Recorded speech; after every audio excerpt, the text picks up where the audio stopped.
Saudara, perayaan Tahun Baru Imlek merupakan tradisi masyarakat Tionghoa di seluruh dunia. Meski sempat dibatasi di masa Orde Baru, Imlek tetap menjadi tradisi yang berkesan di setiap tahun sejak diberikan izin oleh Presiden Gus Dur. Pandemi COVID-19 tidak mengurangi esensi dari perayaan Imlek di Indonesia.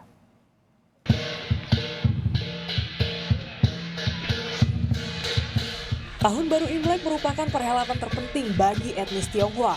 Perayaan Tahun Baru ini berdasarkan kalender Tionghoa atau kalender lunisolar yang dibentuk dengan menggabungkan kalender bulan dengan kalender matahari. Budaya yang berkaitan dengan perayaan Tahun Baru Imlek sangat beragam, tergantung dengan wilayah masing-masing.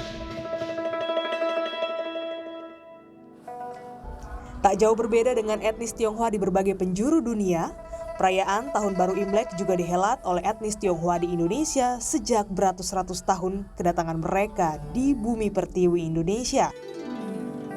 Kelompok mayoritas Tionghoa di Indonesia adalah Hokkien atau suku Han yang merupakan mayoritas di Tiongkok. Pendiri Museum Pustaka Peranakan Tionghoa, Asmi Abu Bakar menjelaskan, perayaan Imlek di Indonesia telah berlangsung sejak lama dan telah beralkulturasi dengan budaya Indonesia. Selain ritual keagamaan, dia juga kan tradisi adat budaya yang melekat pada orang-orang Tionghoa. Ya seperti makanan, kan mereka tidak akan pernah lepas itu ya kulinernya. Walaupun sudah beradaptasi, akulturasi lah dengan masakan-masakan setempat di Nusantara. Kiranya kita perlu menoleh sedikit ke belakang. Perayaan Imlek saat ini tidak semeriah di masa Orde Baru. Saat itu, Presiden Soeharto menetapkan Instruksi Presiden Nomor 14 Tahun 1967 tentang agama kepercayaan adat istiadat Cina. Pokok utama Inpres ini adalah membatasi kegiatan budaya Tionghoa, termasuk perayaan Imlek, agar dilakukan di ranah privat. Sejak peraturan tersebut ditetapkan hingga 1998, perayaan Tahun Baru Imlek dilarang dirayakan di depan umum, termasuk cap gomeh hingga tarian barongsai dan liong. Mulyadi Liang, Ketua Majelis Tinggi Agama Konghucu Indonesia menjelaskan bagaimana kebijakan saat Orde Baru yang sangat merugikan keturunan Tionghoa dan umat Konghucu. Ya, kami terus terang banyak mengalami hambatan ya, apalagi umat Konghucu misalnya.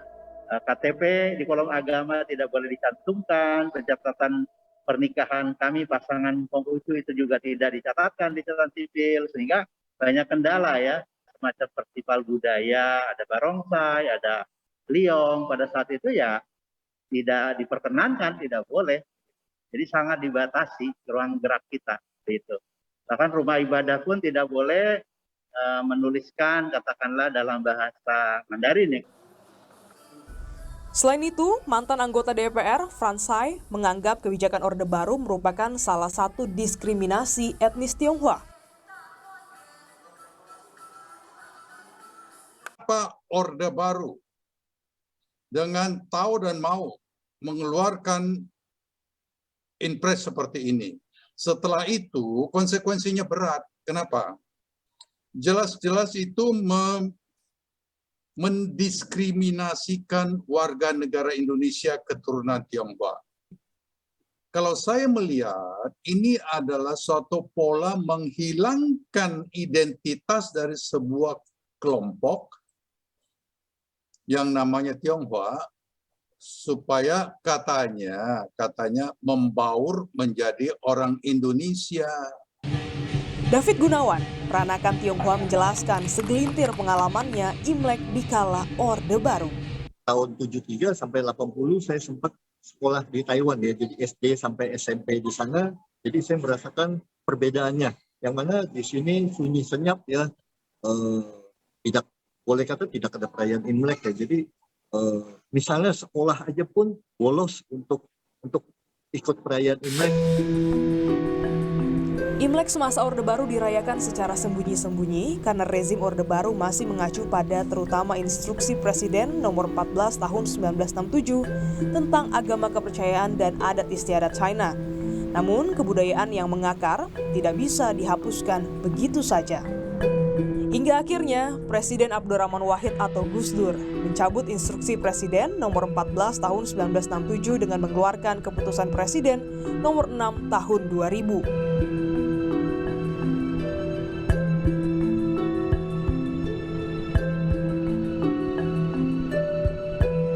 Ketua Matakin menjelaskan kepres ini menjadi angin segar bagi warga keturunan Tionghoa di Indonesia. Mereka bisa merayakan Imlek dan beribadah dengan lebih baik.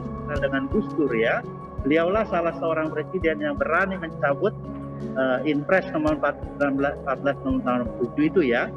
Beliau yang mencabut pada tahun 2000 itu.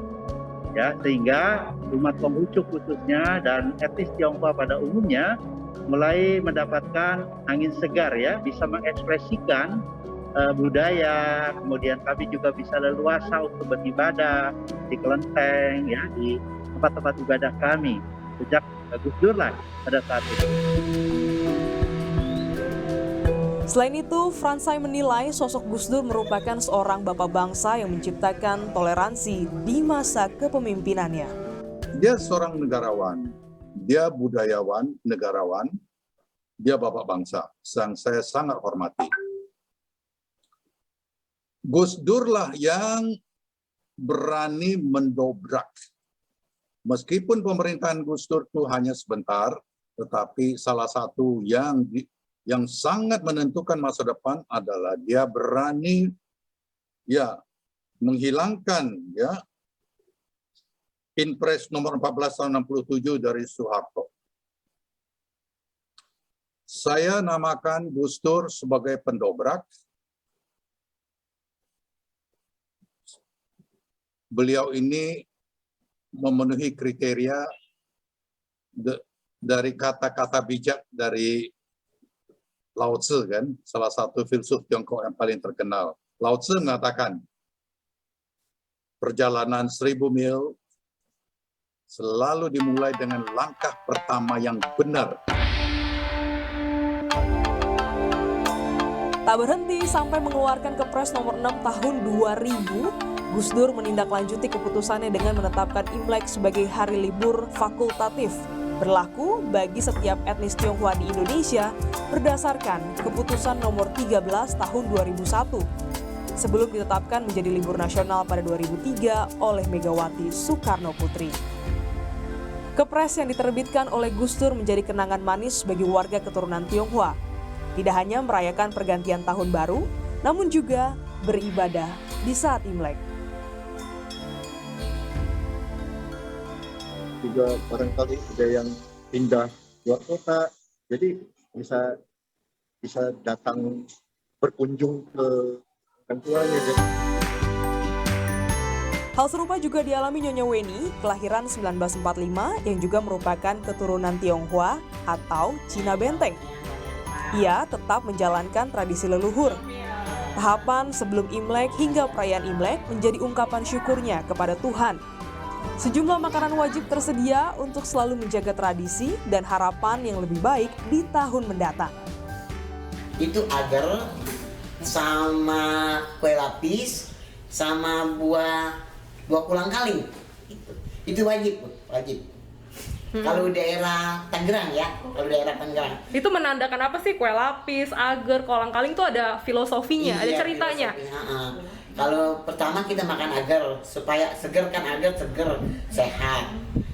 Terus kita habis makan agar kita makan kue lapis biar rezekinya berlapis-lapis, tambah tawon tambah lapis. Terus kita makan, kalau kolang-kaling dipanggilnya sama orang Benteng itu buah atep. Biar tetap pendirian, tetap pendapatan gitu. Meski 2 tahun sudah perayaan Imlek saat pandemi COVID-19, Weni tetap bersyukur bisa sehat dan juga berkumpul bersama keluarganya. Saya mah cuma doanya bisa lah semua datang begitu aja, sehat-sehat, semua cucu, mantu, anak pada datang. Tapi terima kasih yang ya sama Tikong, ya sama Bontot semua datang. Kan yang bontot-bontot datang.